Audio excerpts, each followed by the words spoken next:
dulu, terbuka dari warangkanya, terus nanti kita jamas. Info malam 1 suro, ingat di luar atap ya guys. Nah, sebelum kita melakukan penjamasan, kita bersihkan dulu dari bekas-bekas minyak yang lama, terus nanti diganti minyak yang baru. Simak terus. Oke, edisi berikutnya setelah kita bersihkan dengan jeruk nipis dan dibilas dengan air biasa, sekarang kita rendam di air kelapa hijau yang menggunakan dicampur dengan bunga ya guys ya, yang dicampur dengan bunga. Biarlah berendam dulu seperti ini ya. Wah, mistis lagi Om Krisdadewa nih. Bukan mistis ya, nggak ada, dalam arti ini disakralkan biar sakti tidak ada. Kita menghargai saja guys, kita menghargai yang membuat pusaka tersebut, karena yang membuat pusaka itu bukan orang-orang biasa guys ya, orang-orang kekasih Allah gitu guys ya, orang sang empu yang membuat pusaka itu ya. Kita hargai ke sana aja, kita ikuti budayanya aja guys ya. Jadi jangan memandang bunganya ataupun klinik-kliniknya mistis-mistis ataupun istilahnya syirik-syirik musik, angel. Kalau cerita syirik musik jangan sama aku, nanti diterusin dilanjut gak tahu jawab cerita mengenai musik dan syirik itu ya. Oke, jangan syukur-syukur berkata seperti itu agar tidak kembali kepada dirimu sendiri berkata musyrik dan syirik itu.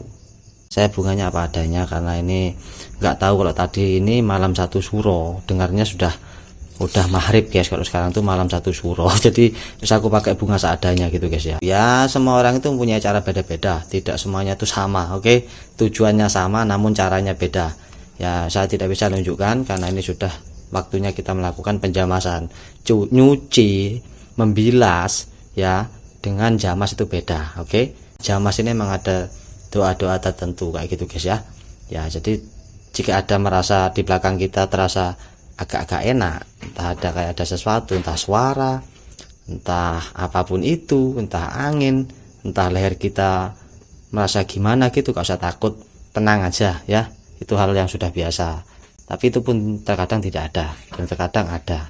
Tenang guys ya, jam 12 malam kita lakukan proses pencucian penjamasan pusaka. Oke, sebelum kita memberi minyak ini kita angin-anginkan dulu setelah habis dijamas 7 kali tadi guys ya, 7 kali jamas. Oke, nanti kita minyakin guys gitu. Kalau pusakanya Sadewa ini jelek-jelek ya, ini warnanya gini jelek-jelek, kusam-kusam, karat-karat gitu guys ya.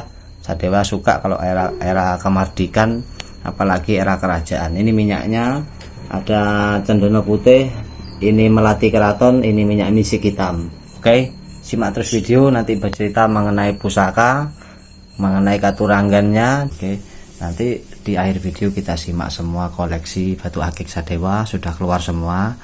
Ini tidak lengkap bunganya, hanya seperti ini karena ini batu akik semuanya mengandung energi pengasihan ataupun mahabbah. Jadi Sadewa pakai bunga ini aja. Oke, tidak. Oke guys, kita kasih minyak dulu pusakanya biar tidak berkarat gitu guys.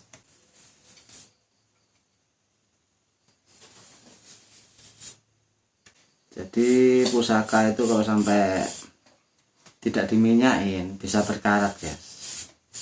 Dan disitu jika berkarat nanti akan bisa menyebabkan aura-aura negatif gitu ya.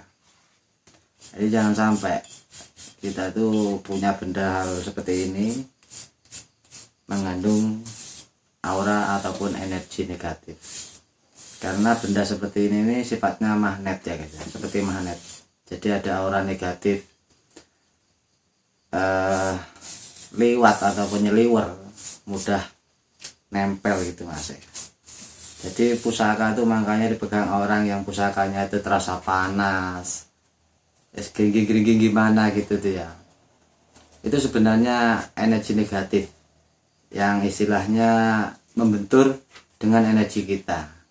Sebenarnya pusaka yang energi positif itu bukan terasa ada di tangan, ini bukannya.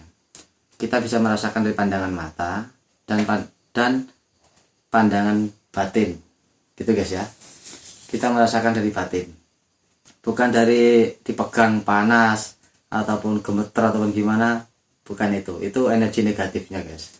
Makanya pusaka itu dijamas, dilakukan nyuci pusaka di bulan seperti ini ya, malam 1 suro ya, agar tidak mengandung energi negatif. Jadi itu membuang negatif yang sudah ada di sini, baik negatif dari segi perbuatan kita, tingkah laku kita, ataupun energi negatif dari alam yang sudah ada di sini kita bersihkan.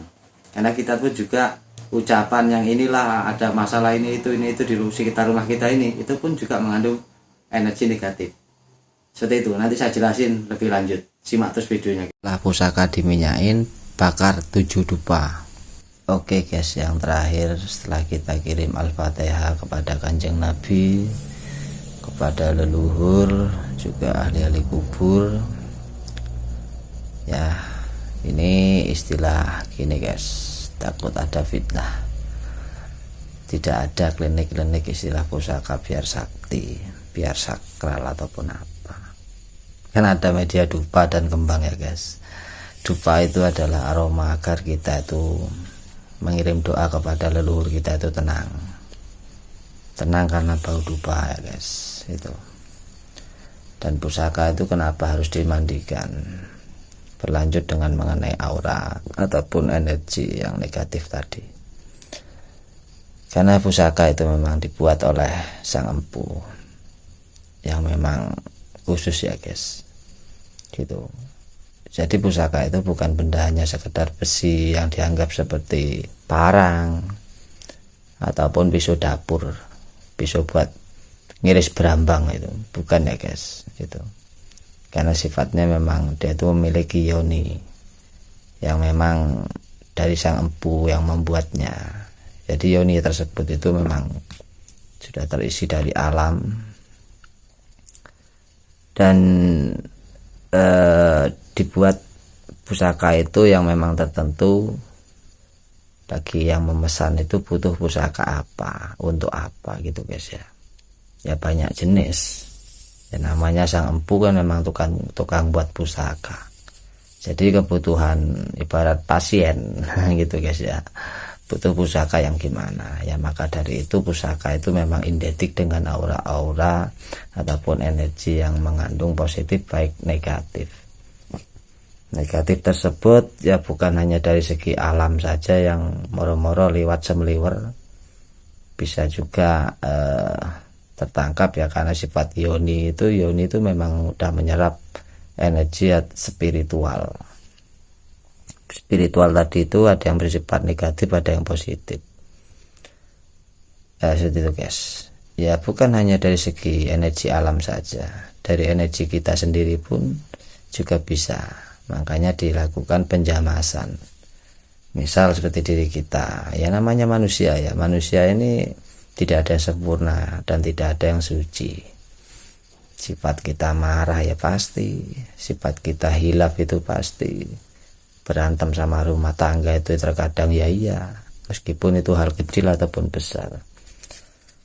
Di situ pun juga ini sudah menimbulkan aura ya guys, itu sudah mengandung negatif. Nah maka dari itu pusaka-pusaka baik diri kita sendiri di malam satu suro ini ya, filosofinya kita membersihkan pusaka kan tentunya tidak hanya pusakanya saja dibersihkan guys ya. Ya diri kita pun juga harus bersih dari energi-energi tersebut. Misal kita habis ya kemana saja pun kita selama ini, tempat-tempat wingit itu kan pasti kita lewati tanpa kita sadari. Di situ kita pun juga, karena manusia ini juga mempunyai wadah ya, wadah spiritual. Di situ pun kita juga akan bisa terkena ibarat virus ya guys, bukan virus corona ya, disitulah anggapannya guys ya. Jadi di sini mengenai aura ya, kita terkena aura negatif. Sekarang ibarat orang capek-capek pulang kerja ya, tidak semua orang ya, kebanyakannya. Lalu ada keluarga ataupun tetangga sini gelebak-gelebak ngomong sembarangan, kita mesti tanggapannya langsung emosi ya kan. Mana kita belum mandi ya, ibarat itu mengandung energi-energi yang negatif. Jadi kita mudah terbawa emosi. Seperti itu guys. Ya di situ aslinya guys. Ya pikiran kita capek tadi ya, memang sih. Ya di situ memang ada dampak negatif kayak gitu guys. Ya, ibarat pusaka pun juga demikian. Jadi kita jamas agar aura-aura ataupun energi yang mengandung negatif itu agar bersih, dan di rumah kita pun juga agar adem, tidak ada mengandung energi negatif, karena sifatnya pusaka itu juga manusia itu magnet, jadi mudah memang tertempel virus kayak gitu guys ya. Sambil bercanda aja guys, santai, biar tidak ada timbul fitnah syirik dan musyrik. Jadi mengenai hal tersebut itu memang harus dilakukan oleh orang yang tertentu, tidak sembarangan ya guys. Menjamas pusaka itu bukan seperti menjamas pisau dapur. Nah, daripada aku dikomentari nanti sama orang-orang, karena usiaku masih terlihat masih muda ya, aslinya sudah tua 46 ya. Terkadang orang menganggapku anak kecil gitu kan, masih anak-anak, alah sok tahu mandikan pusaka. Ya enggak juga ya guys, tidak seperti itu. Jadi ya bukan karena faktor usia, ya dari faktor terahnya guys ya. Meskipun anak umur 10 tahun emang udah terahnya mandikan pusaka, ya mandikan pusaka ya. Orang itu tidak bisa dipandang dengan sebelah mata seperti itu. Ibarat seperti ini kalau nganggapnya orang ini udah syirik, main bunga, main dupa, wah syirik ini. Tidak tahu maksud dan tujuannya itu gimana gitu.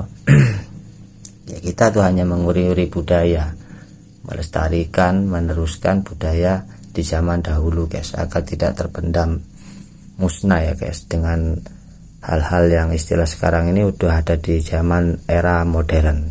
Jadi hal seperti ini sudah ditinggalkan, sudah tidak ada yang melestarikan ya. Jadi siapa lagi jika bukan kita, ya kan guys. Ya harus kita yang melestarikannya, meneruskan. Karena memang di zaman dahulu memang ya tidak semuanya menggunakan dupa ataupun juga bunga kayak gini, tidak ya. Ada yang sekedar menggunakan doa, ada sekedar hanya dikasih minyak. Wis pada intinya itu tujuannya itu sama, namun caranya beda-beda gitu guys. Tujuannya sama gitu ya. Ya tidak semuanya itu tidak menggunakan dupa dan kembang itu salah, tidak. Ataupun yang sebaliknya, menggunakan dupa dan kembang, mandi kembang itu salah, ya tidak. Tergantung. Jadi tergantung hati kita menilai atau yang kita pandang tadi. Makanya kita memandang hal-hal yang aneh-aneh itu nggak usah pikiran kita aneh-aneh, agar tidak syirik dan musyriknya lari kepada dirimu sendiri, ya kan. Itu sudah berpikiran negatif, tidak mengambil hal positifnya. Jadi pandangan itu jangan kita tuh terkecoh oleh pandangan, pendengaran jangan ya. Jadi semua itu harus diamati dengan pengertian. Orang ngerti sama orang pintar beda. Orang pintar pokoknya kayak orang nonton sinetron gitu, nonton film sinetron itu bengok-bengok orangnya, teriak, waduh kok kayak gini, coba mulai tadi gitu, gini lah gak akan kayak gitu. Yang nonton yang ngomong enak kan kayak gitu ya. Tapi judul filmnya bukan seperti yang dia bicarakan kan, dia kan mempunyai rencana beda judul filmnya kan kayak gitu ya. Sama orang itu seperti itu guys, kehidupan seperti itu. Jadi tidak bisa kita pandang cukup hanya sekian, dipandang sekian udah diartikan syirik musyrik, itu salah.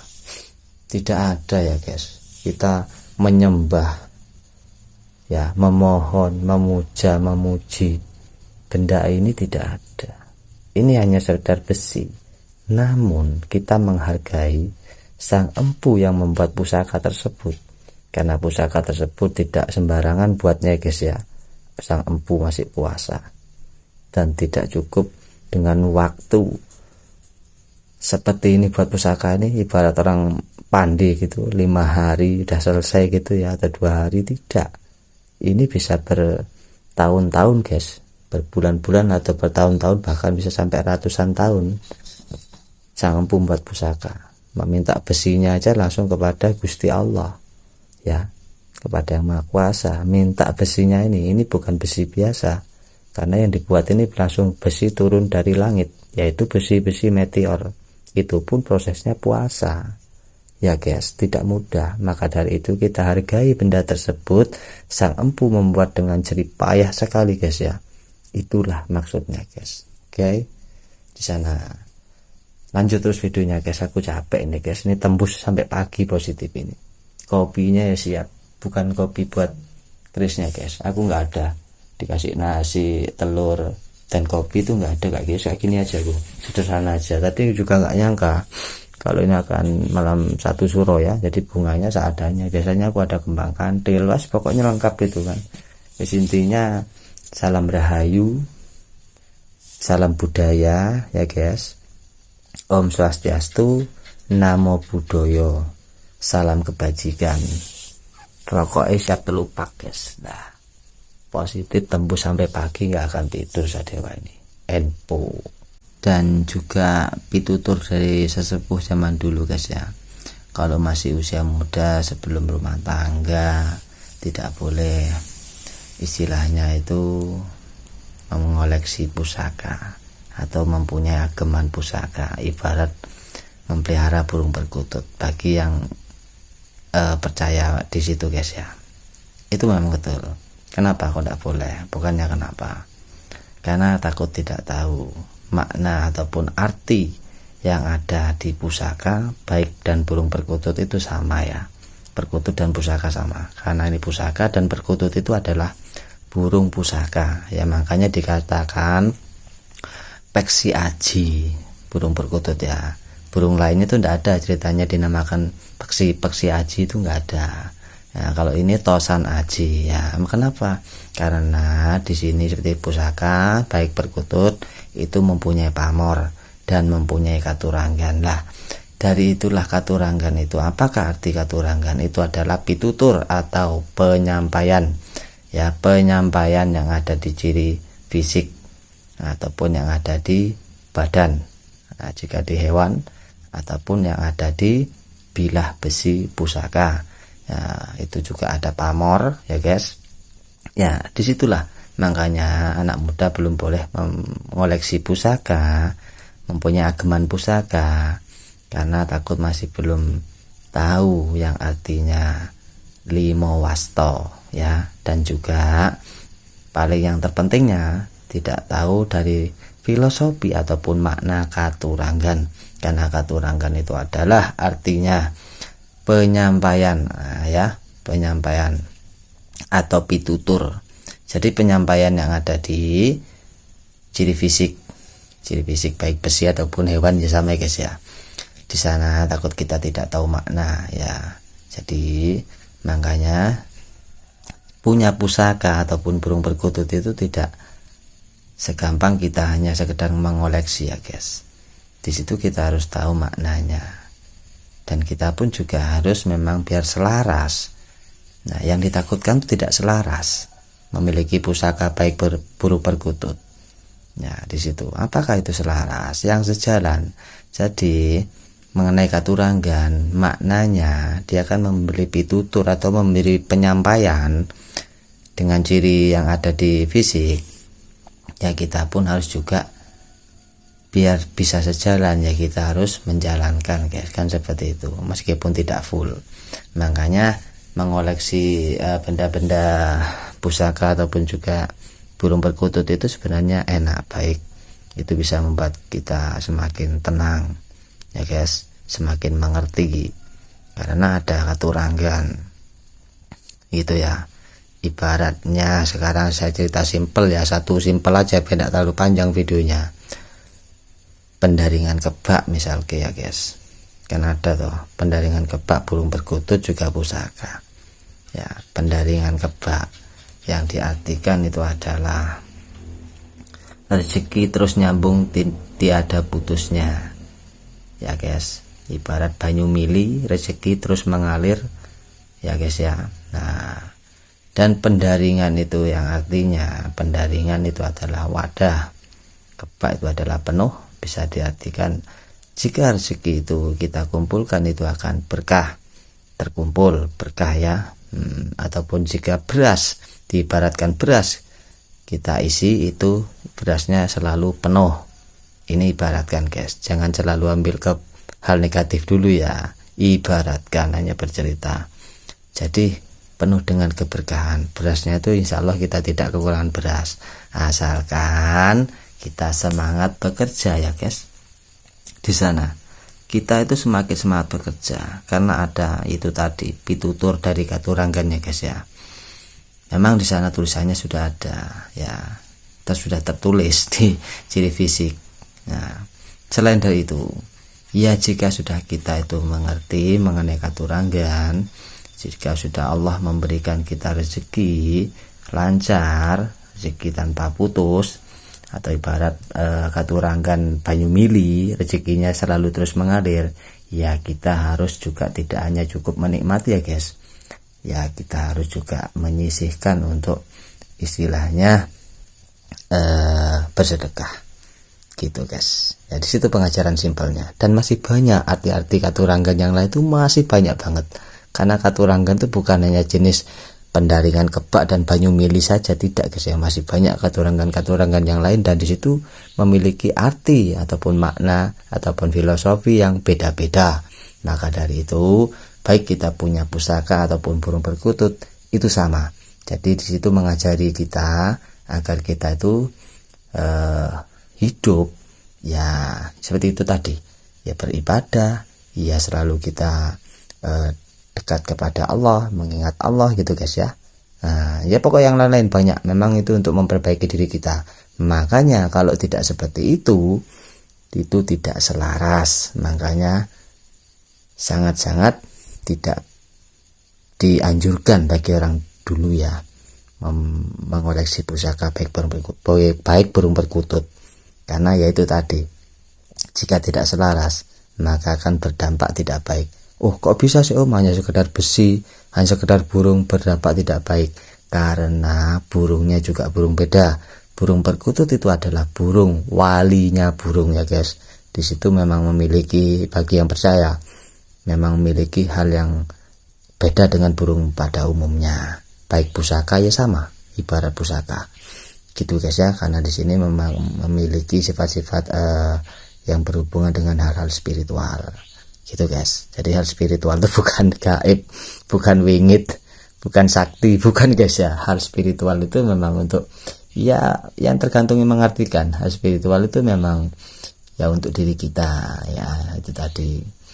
Ya jangan memohon kepada pusaka biar rezekinya rame, banyak rezeki, biar kita dijaga kehidupan kita untuk pagar gaib, ya tidak guys ya. Tidak ke sana. Itu udah terserah, itu udah Allah yang Maha tahu.